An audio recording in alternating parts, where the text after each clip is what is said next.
Hey, what's up? It's Cheez, and welcome to another episode of Cheez TV.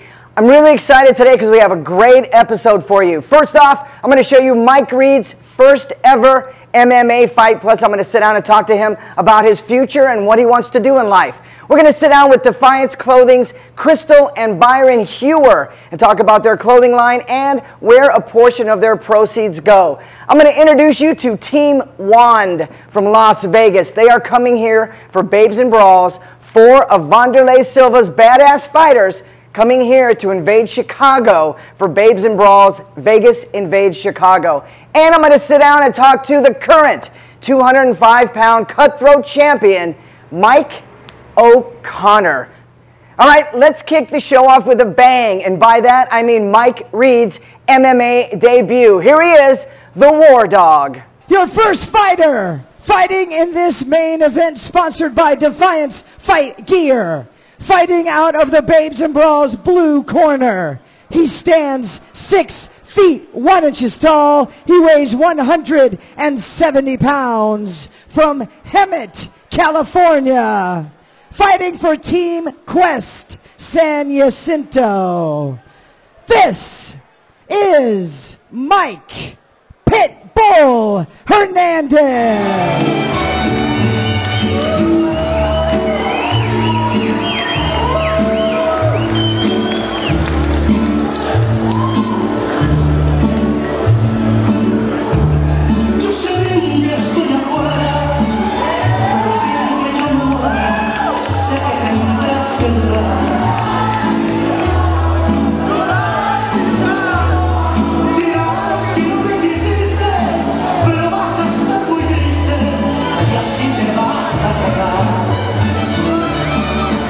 Your next fighter entering the Babes and Brawls steel. Stands 5 feet 11 inches tall. He weighs 170 pounds. From Minooka, Illinois, fighting for Carlson Gracie. This is Mike, the War Dog Reed.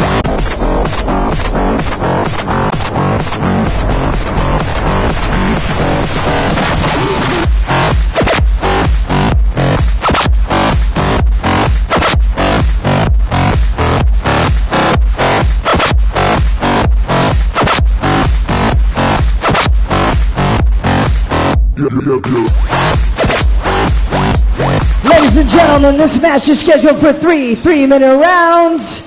Your third man in the cage, Dave Lamoso. Please put your hands together for your Atlantis cage girl, JoJo. Here's the fight we've all been waiting for. You got it. Finally, the debut for Mike the War Dog Reed. Oh, Right away with a takedown.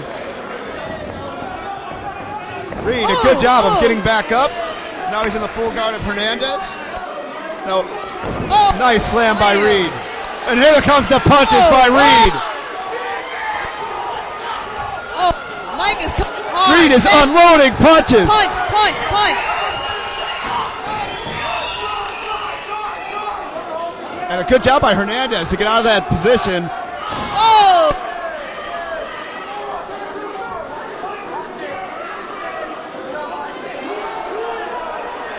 If I'm Mike Reed, I would just stand up and let this fight take place on his feet. But you know what? He might be working that ground game a lot more than I've given him credit for, so let's see what he's got.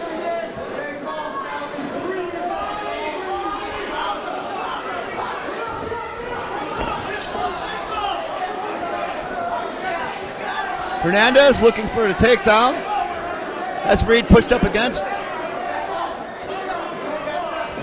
And once again, Hernandez tries to pull guard. He definitely wants this fight on the ground with Mike Reed. This fight, once again, sponsored by Defiance Fight Gear.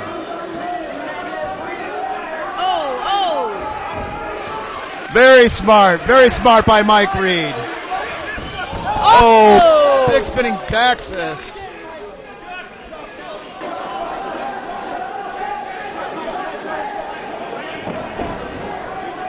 Mike Reed is so strong. Very strong. He's determined. And he's going to let his opponent get back to his feet again. There's one of the first kicks we've seen by Mike Reed tonight. Oh. Nice sprawl again. Mike Reed has been working that takedown defense. He knows what people are going to try to do to him. And he's on top of the guillotine. Up, let go of the...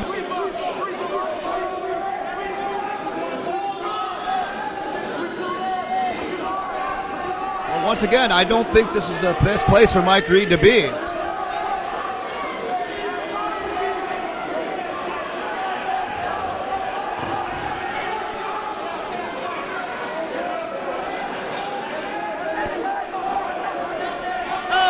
And here goes Mike Reed with some more heavy punches. Hernandez is blocking the bulk of these, but... Oh, there we go. Mike Reed has landed some punches. That's hot. He doesn't know where Mike Reed is. Whoa. Mike Reed is just moving around, and he doesn't know where the punches are coming from. Man. 10 seconds left in the round. Mike Reed is going, and they stopped the fight. Stopped the fight with just seconds left. That was intense. Mike Reed victorious in his MMA debut. Mike Hernandez is okay, going over to congratulate Mike Reed. Great sportsmanship by Mike Hernandez. These Team Quest guys are definitely some well-rounded fighters, but not only that, they seem to be good people as well. Ladies and gentlemen, we have a winner in your main event at 2 minutes and 57 seconds of round one due to referee stoppage due to strikes. Fighting out of the red corner, Mike the War Dog Reed. I'm Ed Wallace with MoreMania.com with Rachel Blaze. And have a great night, everyone. Have a great night. All right, we just saw Mike Reed's fight, and if you were thinking to yourself, that kid can hit really hard, well, I thought that myself, and I did a little research. I slowed some of his video down. This kid is so amazing. When he actually makes contact, it causes a small explosion. Check it out.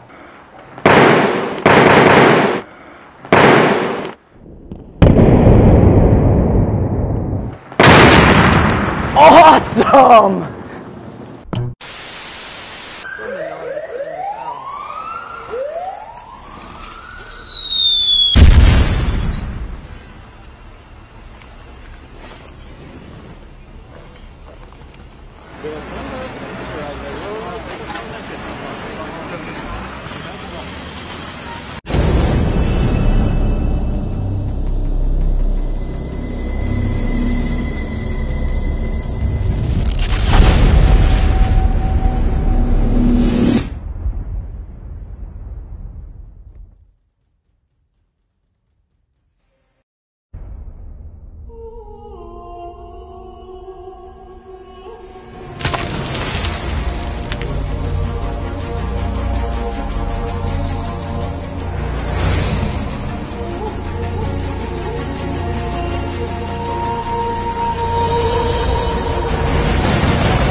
Cheez.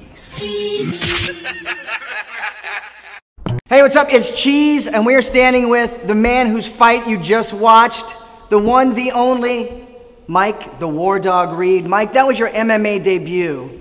How did it live up in your mind? I know you've probably pictured that fight in your mind a million times. How did it live up to your hopes and dreams?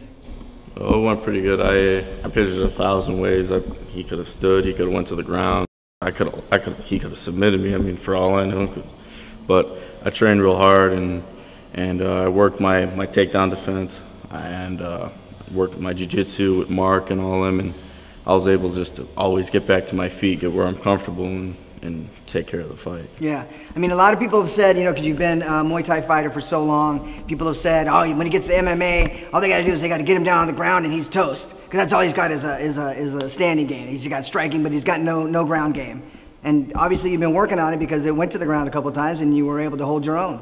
Yeah, I watched a lot of UFC fights in the past, and I always liked Chuck Liddell, because it was like if he got taken down, he didn't really care about getting hit. He just got up on his feet, and that's what I did, and it seemed to work for me.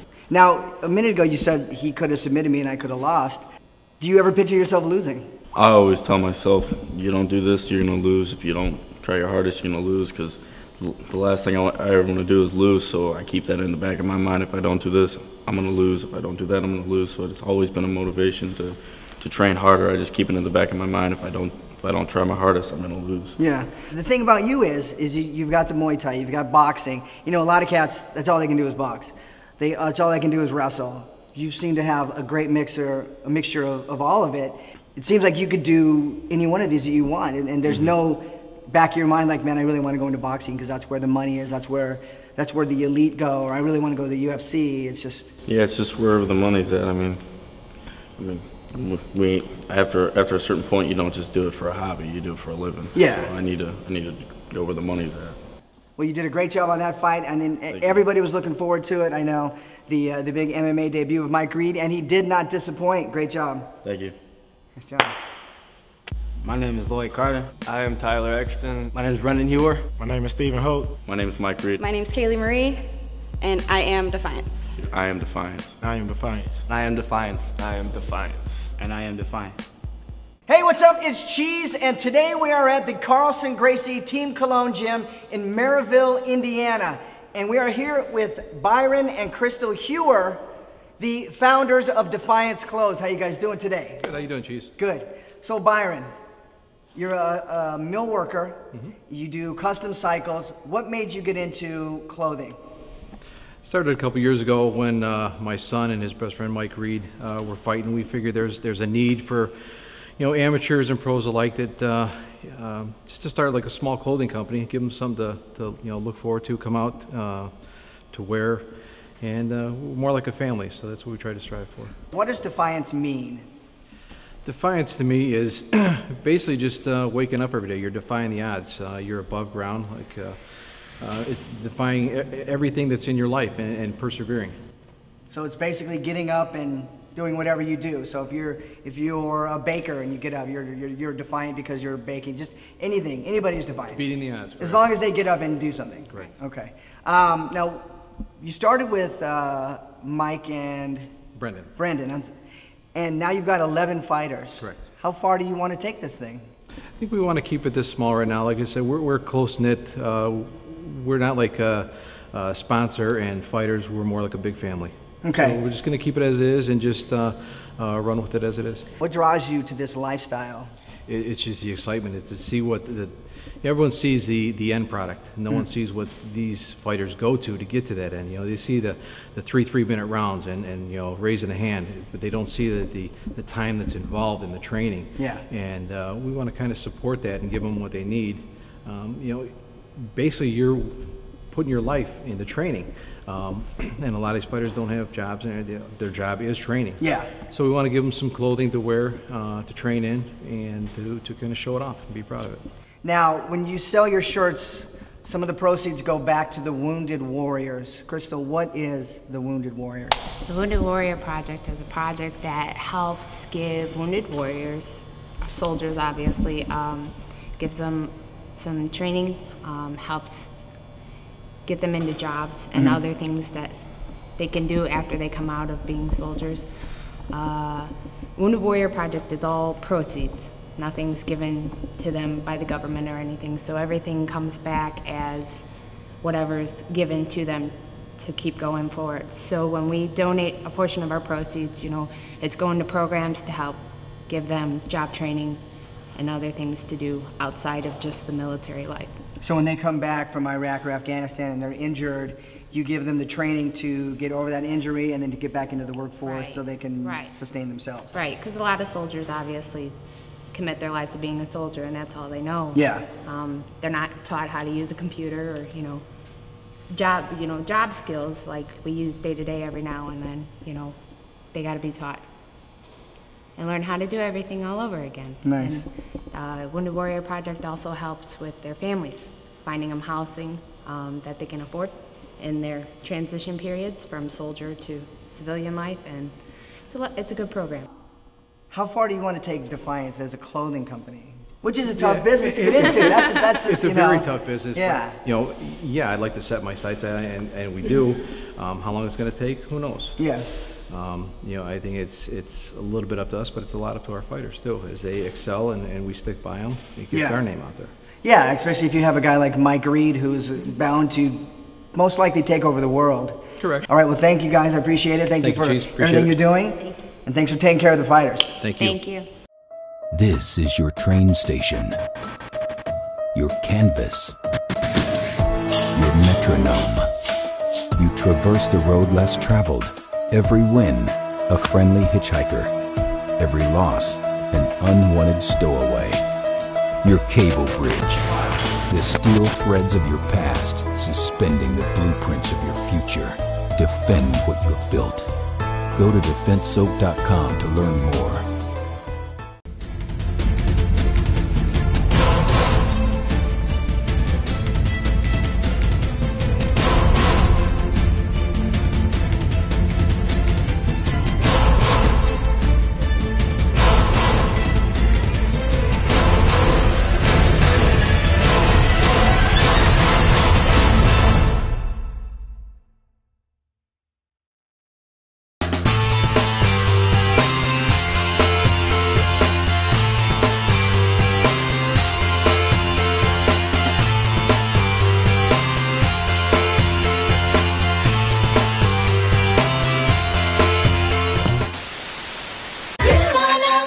Cheez.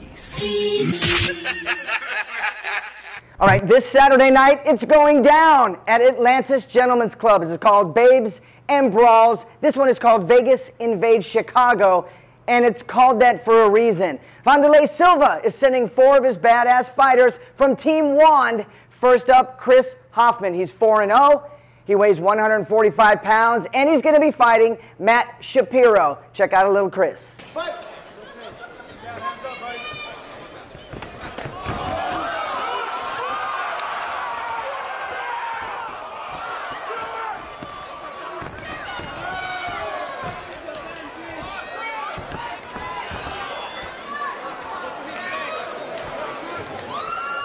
Up next from Team Wand is a guy whose name I would hate to have or love to have, depending on if you're trying to get into a good restaurant or not. Tom Cruise. He's 6'2". He weighs 145 pounds, and he's taking on the man, Greg Tigner. Check him out.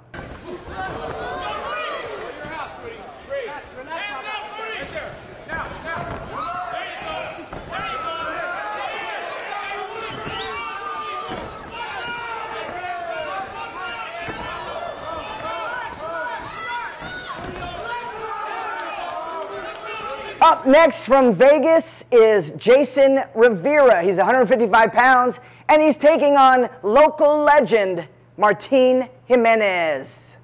Let's go, baby!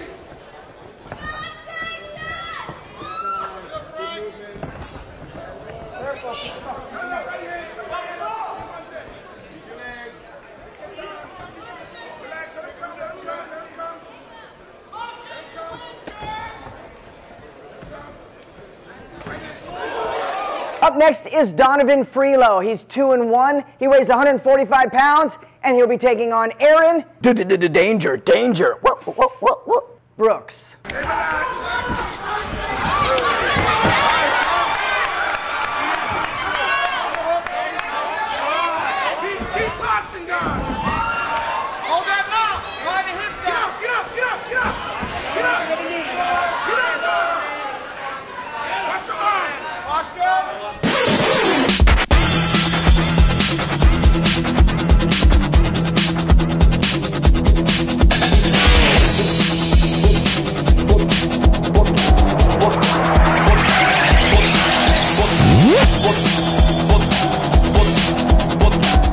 Hey, what's up? It's Cheez, and today on Cheez TV, we are following one of my favorite O'Connor brothers around, Mike O'Connor.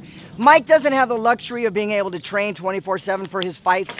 He actually has to work along with training, and he just doesn't bartend or wait tables. He actually does a manly man job where he gets to train as he works. We're going to follow Mike around today and find out why he does this, why he puts his body through it, why he puts his family through it, and we're going to find out what makes Uncle Mike tick.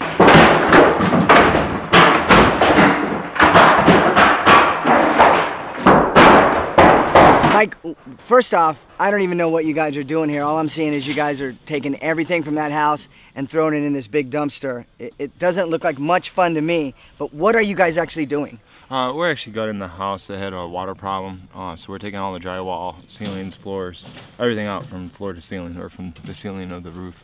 So it's basically just going to be a frame of a house? Yeah, and then we're going to paint the frame. Actually, we're going to kill all the bacteria and the mold in the house, and we're going to paint the frame so it's going to be all white on the inside from floor to ceiling. Paint the floors, paint the walls, paint everything. See, now I've heard of stories where the mold gets so bad where they actually just have to burn the house down. Does that happen, or is that like a crazy? You don't want to be burning the mold down, you know, so they don't want to spread that stuff around anymore. So yeah, now we just dispose of most of it. Why do you do something like this? Why don't you find a job? I mean, you know, you're a fighter.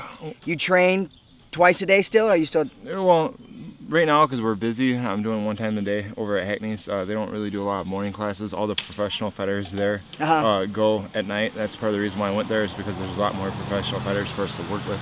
There's a lot of amateur fighters for us to work with. I mean, there's just a lot of fighters. Yeah. So, I mean, that's why we're there. So we go pretty much either at 6:30 or 7:30 at night, and we go for a few hours every night after doing this all day. So you work doing this stuff all day, which is back-breaking work, throwing stuff out, climbing down the stairs with big sheetrock, and just then you go train for 3-4 hours. Yeah, the thing that really sucks is it's a 24-hour response too. So I mean, we can go to work, then go to training, and then get a phone call during training or immediately after training, and go back to work on another job. So I mean, we're constantly taking the work when we can get it, and generally this time of year we're working nonstop. You know. Well, yeah, you got to take the work when you can get it. I understand that. But why don't you find a regular job? I mean, you know, I've done just about everything. I mean, I've served tables, I've sold mortgages, I've sold real estate, I've done credit card processing, just about any job you can imagine behind the desk, and I can't stand it. I don't want to the walls down and punch people in the face after about 30 seconds. You know, I usually want to beat the crap out of that person in the cubicle next to me. I'm sorry, but it's just the way it is. I can hear them chewing on their jelly donuts all day, and it just drives me nuts, you know. Really, this works kind of great because I get to smash stuff, carry stuff. It does, you know, pays pretty well, and I get a good workout and before training. So, you know, I'm constantly sore. Just the other day, for example, I was taking on a bunch of tile floors, you know, 5,000 square feet of tile with a sledgehammer. So, I mean, roughs up the hands, you know, so it keeps the hands nice and rough. So now, I think I've talked to you about this before, but why do you fight? What draws you to fighting? Like, you know, I have no interest in it. I don't like to get hit in the face. Glory. What draws you? Winning. Really? Yeah. I mean, it's why my brother and I think, are so relentless when we get in the cage. You know, we both hate to lose, and we're both really, really competitive. I mean, he's the most competitive person I know next to myself, and yeah, for me to even admit that's kind of a pain in the ass, because I don't like to think of anybody as more competitive than I am. We just love to compete. We both like to win, and we like to win in dominating fashion. And we love winning when people don't expect us to win. You know, I mean, he's beat guys that are 7-0, and he was 3-0, and I beat guys that could bench press 600 pounds. You know. Yeah. I mean, we like it when everybody in the crowd kind of laughs when we get in the cage. You know. Because we know what's going to happen as soon as the ref says you're ready. You know? Yeah. And we're going to show people we're ready. See, I don't know if you've ever seen the O'Connor boys fight. You know, a lot of times when you go, you see the heavyweights come in, the 205 guys. It's a lot of laying on the ground and just wrestling and trying to get control and just try to choke them out. And it's usually like a very boring fight. The O'Connor boys, it's not a boring fight. These guys come out just ready to thrash. They will pick the guy up, throw him around. I can't wait till Saturday night. With both the O'Connor boys on the same card, twice as much fun Saturday night at Babes and Brawls. I mean, we spend our whole lives beating each other up. You know, and that's one thing people don't understand, is the advantage that we have, both being the same size and being relatively huge compared to everybody else.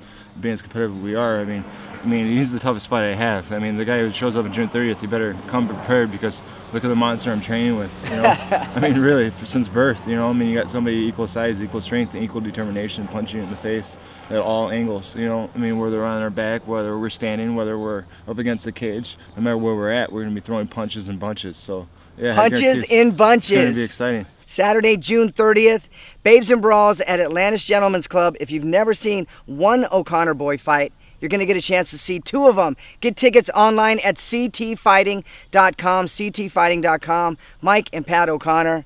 Thanks, Cheez. Mike, thanks very much, man. Get back to work, will you? Yeah. Get that mold out of here before it kills everybody in this neighborhood. Well, there you have it. Another exciting episode of Cheez TV has come to an end. Don't forget, Babes and Brawls this Saturday night. Get your tickets at ctfighting.com. Now, you notice my shirt. Captain America. If you've seen the Avengers, you know that if you stayed till the very end, you got a cool surprise. You might want to do that for this episode of Cheez TV. Don't go anywhere. Stick around. Thanks for watching, and I'll see you next time right here at Cheez TV.